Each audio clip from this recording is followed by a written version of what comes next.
Good morning, students of class 12th. Today in our accountancy class, we are going to continue our chapter number 6, that is financial statement of not for profit organization. इससे पहले बेटा हम receipt and payment account और income and expenditure account इसके बारे में detail में पढ़ चुके हैं. आज हम बैलेंस शीट करेंगे.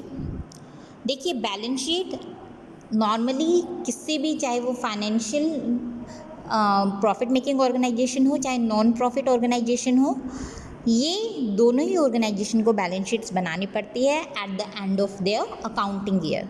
ओके, नाउ ये जो प्रॉफिट मेकिंग ऑर्गेनाइजेशन है वो तो trading and profit and loss में से ही बना लेगी, ठीक है, या फिर ट्रायल बैलेंस की हेल्प से अपना बैलेंस शीट बना लेगी.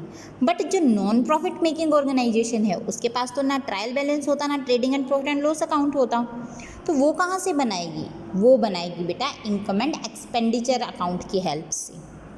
ठीक है, जो भी बैलेंसेस हैं जो हम इनकम एंड एक्सपेंडिचर अकाउंट में डालते हैं उसमें से सिर्फ कैपिटल आइटम्स ही ट्रांसफ़र की जाएगी. ठीक है, in the balance sheet. Balance sheet में it contains only capital items. Capital items means assets, liabilities and the capital fund. जो कैपिटल फंड है सिर्फ वही ट्रांसफ़र किया जाएगा in the balance sheet. Balance sheet को बनाते हुए कुछ एक चीज़ें को ध्यान रखना चाहिए नॉन प्रॉफिट ऑर्गेनाइजेशन में. First one is fix assets. जो हमारी प्रीवियस ईयर की बैलेंस शीट में शो हो रही है, जो हमारी फिक्स असेट है, वो फिक्स असेट हमें एडजस्ट करनी है in the balance sheet of our current year. ठीक है, अगर पिछले साल की बैलेंस शीट में कोई फिक्स असेट शो हो रही है तो वो हमें इस साल की फिक्स असेट में भी शो करनी ही करनी है. पिछले साल में मान लीजिए हमने प्लांट परचेज़ किया था, तो वो इस साल हमने कोई प्लांट परचेज़ नहीं किया, तो इट डजेंट मीन कि हमें इस साल प्लांट डालना ही नहीं है फिक्स असेट में. हमारी फॉर्म में तो है ना, वो यूज़ तो हो रहा है, एज एन असेट हमारे पास है, तो फिक्स असेट में हम प्लांट का जो पिछले साल की बैलेंस शीट है उसमें से अमाउंट देखकर करंट ईयर की बैलेंस शीट में वो डाल देंगे. ठीक है, अगर कोई नई असेट परचेज़ की है तो उसको हम किस में, पेमेंट साइड लिखेंगे रिसिप्ट एंड पेमेंट अकाउंट में, क्योंकि कैपिटल नेचर के जितने भी खर्चे हमारे उधर जाते हैं, और वही अमाउंट हमारा बैलेंस शीट में आ जाएगा करंट ईयर की. नेक्स्ट वन, अगर कोई असेट हमने सेल की है, if some assets has been sold during the year, तो वो रिसिप्ट साइड में जाएगा, रिसिप्ट एंड पेमेंट अकाउंट में, और वही जो उसकी सेम बुक वैल्यू है, जो असेट हमने सेल की है, वही बुक वैल्यू उसकी माइनस हो जाएगी करंट ईयर की बैलेंस शीट से. ओके, डेप्रिसिएशन है, किसी भी असेट पे हमें देना है तो डेप्रिसिएशन भी देंगे. वो अमाउंट उतना ही, जितना परसेंट हमें डेप्रिसिएशन देना है उतना ही परसेंट हमारा अमाउंट डिडक्ट हो जाएगा from the concern you can see fix asset. Prepaid expenses, accrued incomes और इन्वेस्टमेंट, ये असेट साइड में शो की जाएगी. किस साइड में? असेट साइड में. क्लोजिंग बैलेंस है, कैश और बैंक, ये भी कहाँ पर शो किया जाएगा? असेट साइड में शो किया जाएगा. ठीक है, अगर ओवरड्राफ्ट है तो वो लाइबिलिटी साइड में, बैंक ओवरड्राफ्ट है वो लाइबिलिटी साइड में शो करेंगे. ओके, नेक्स्ट इज, अगला है हमारा सी, लाइबिलिटी साइड्स. लाइबिलिटी साइड्स में अगर लोन्स हैं, ठीक है, प्रीवियस ईयर की बैलेंस शीट में अगर हमारा लोन गिवन है तो वो हम कहाँ शो करेंगे? इस साल की बैलेंस शीट में on the liability side. Liability side हम शो करेंगे. अगर कोई नया लोन लिया है, हमने नया लोन लिया है तो अमाउंट आएगा तो डेबिट साइड आएगा रिसिप्ट एंड पेमेंट अकाउंट के, और वही अमाउंट लाइबिलिटी साइड इस साल की बैलेंस शीट के अंदर शो करेंगे. अगर कोई स्पेशल रिसिप्ट है, जैसे डोनेशन है, बिल्डिंग के लिए मिला है, ठीक है, तो ये कहाँ शो होगा? हमारा लाइबिलिटी साइड हमने शो करना है इन अवर बैलेंस शीट. आउटस्टैंडिंग एक्सपेंसेस है, ये भी लाइबिलिटी साइड शो होंगे. Income received for the next year, it is also our liability, so it will be shown on the liability side. कोई भी एक्सेस है असेट का लाइबिलिटीज़ के ऊपर, ठीक है, वो हमारा कैपिटल फंड में ऐड हो जाएगा. Okay, So these are the some adjustments related to assets and liabilities of the balance sheet. So let's start our illustration number 1। Illustration number 1 हम स्टार्ट करते हैं। From the following receipt and payment account, देखिए receipt and payment account हमें दिया हुआ है। Of golden cricket club new Delhi का golden cricket club है, उसका रिसिप्ट एंड पेमेंट अकाउंट हमें गिवन है। हमें इनकम एंड एक्सपेंडिचर अकाउंट बनाना है। Alright, for the year ended March 31, 2019। Cash in hand है, कैश एट बैंक है, ये दोनों चीज़ें हम शो नहीं करते हैं। ठीक है, कैश इन हैंड और कैश एट बैंक हम शो नहीं करते हैं। नेक्स्ट देखिए, सब्सक्रिप्शन मिला है हमें 17-18 का, 18-19 का और 19-20 का। हमने पहले किया हुआ है ये चीज़ कि जो भी हमारे इनकम्स हैं, इनकम हमारी क्रेडिट साइड आएंगी और एक्सपेंसेस हमारे डेबिट साइड आएंगे। क्यों? इनकम एंड एक्सपेंडिचर अकाउंट हमारा नॉमिनल अकाउंट है और इसके अंदर सिर्फ करंट ईयर 2018-19 का हो रहा है ना, 31 मार्च 2019 को एंड हो रहा है, तो 18-19 का साल है, तो सिर्फ यही सब्सक्रिप्शन हम कंसिडर करेंगे for the income and expenditure account, 2,25,000 का।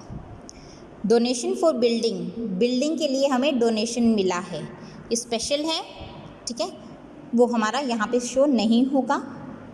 नेक्स्ट इज एंट्रेंस फीस, हमें एंट्रेंस फीस दी गई है, ये शो होगी 23,000 की। लाइफ मेंबरशिप फ़ीस हमें रिसीव हुई है, ये वाली भी शो नहीं की जाएगी because it is a special fund. Interest हमने रिसीव किया है 18,000 का, it is also our income. Lockers rent, locker के लिए हमें रेंट मिला है 42,000 का। तो इसके अंदर सिर्फ 4 ही एंट्रीज़ हैं जो हम इनकम एंड एक्सपेंडिचर अकाउंट में डालेंगे। एक तो सब्सक्रिप्शन जो हमें मिला है, दूसरा एंट्रेंस फीस, तीसरा इंटरेस्ट और फोर्थ लोकर। ठीक है, क्यों हमने ये डोनेशन क्यों नहीं लिया, डोनेशन फॉर बिल्डिंग क्यों नहीं लिया? क्योंकि ये लाइबिलिटी साइड, ये स्पेसिफिक पर्पस के लिए है, इसलिए इसको हम लाइबिलिटी साइड में शो करेंगे।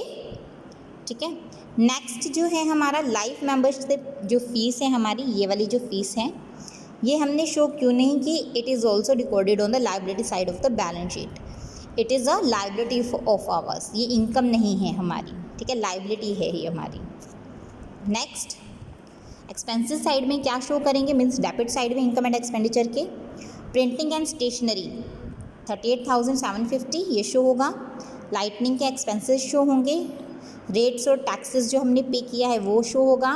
टेलीफोन चार्जेस शो होंगे। पोस्टेज एंड कुरियर ये शो होगा। वेजेस एंड सैलरीज ये शो होगी। इंश्योरेंस प्रीमियम हमें अगर कुछ नहीं दिया तो हम मान के चलेंगे वो करंट ईयर का ही है। ठीक है, परचेज़ ऑफ फर्नीचर परचेज़ किया है, देखिए ये हमारा कैपिटल नेचर का खर्चा है, तो ये हम इनकम एंड एक्सपेंडिचर में शो नहीं करेंगे। Cash in hand as on March 31, 2019 closing balance है कैश का, ये भी हमारा शो नहीं होगा। ना ही ओपनिंग बैलेंस शो होता है, ना ही closing balance, cash in hand हो या कैश एट बैंक हो। ठीक है, so these are the entries of receipt and payment account. इसकी हेल्प से हमने इनकम एंड एक्सपेंडिचर अकाउंट बनाया। जो भी एंट्रीज ट्रांसफ़र करनी थी वो हम कर चुके हैं। हमने इस साइड का टोटल किया है, दैट इज़ 3,08,000। इस साइड का टोटल किया तो इसमें हमारा कम आ रहा है कितना, 1,18,400 इस बैलेंस से। तो जो हमारा ये एक्सेस आया है वो क्या होगा, सरप्लस। ठीक है, excess of income over our expenditure, income ज़्यादा है एक्सपेंसेस कम है, तो वो हमारा क्या निकलता है, surplus. So this is the simple way how do you make a income and expenditure account. Okay, now some important items relating to non profit seeking organisation. इससे रिलेटेड कई बार आपके शॉर्ट नोट्स भी आ जाते हैं बेटा, तो इसको बहुत ध्यान से सुनिएगा। ऑलराइट, देखिए पहला पॉइंट है हमारा सब्सक्रिप्शन का। सब्सक्रिप्शन क्या होता है, it is the main source of income of any non profit organisation. ठीक है, हम किसी को भी अपना मेंबर बनाते हैं तो हमें एक प्रॉपर अमाउंट ऑफ सब्सक्रिप्शन पे करना होता है, फीस के तौर पर पे करना होता है। ठीक है, दैट इज़ अवर सब्सक्रिप्शन। ये हमारा रिसिप्ट एंड पेमेंट अकाउंट में आएगा। नेक्स्ट लाइफ मेंबरशिप फीस, ये फ़ीस एक ही बार दी जाती है लाइफ टाइम में किसी भी फर्म के, और एक बार पे हम लंप सम में करते हैं काफ़ी बड़ा अमाउंट, एक तो है हम एनुअली या मंथली पे करें, एक है हम एक ही बार में सारा अमाउंट पे कर दें कि बार बार देने का झंझट हमारा ख़त्म हो जाए। एंडाउनमेंट फंड होता है मतलब किसी ने हमें गिफ्ट दिया है, ठीक है, कुछ ऐसी चीज़ हुई है कि हमने रिक्वेस्ट किया था किसी से तो उसने हमें एज अ गिफ्ट के तौर पर दे दिया, तो एंडाउनमेंट फंड में वो सब अमाउंट आएंगे। ये परमानेंट किसी स्पेसिफिक पर्पज़ के लिए होता है, ठीक है। एंट्रेंस फीस, जैसे किसी ने बिल्डिंग के लिए हमें फ़ंड दे दिया कि बिल्डिंग की दोबारा मरम्मत करवाओ। एंट्रेंस फ़ीस और एडमिशन फ़ीस, हमें अपनी क्लब में ज्वाइनिंग करवाने के लिए कई बार एंट्रेंस फ़ीस रखते हैं कि 500 रुपये या 700 रुपये इतनी एंट्रेंस फ़ीस है, तो वो फ़ीस हमारी एंट्रेंस फ़ीस कहलाती है, ठीक है। एक ही बार ली जाती है ये जब भी हम मेंबर बनते हैं इसके। These are the 4 points. अब देखिए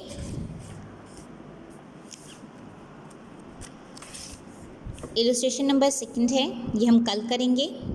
आज के लिए बेटा आपको अपना जितना भी अभी तक का करवाया है इलस्ट्रेशन नंबर 1 तक, तो प्रैक्टिकल क्वेश्चन करना है, अच्छे से अकाउंट बनाना है, income and expenditure with proper pro forma. आगे का टॉपिक हम कल करेंगे। कोई भी कहीं भी कन्फ्यूजन हो तो उसके बारे में पूछना। Alright, so that's all for today. Thank you.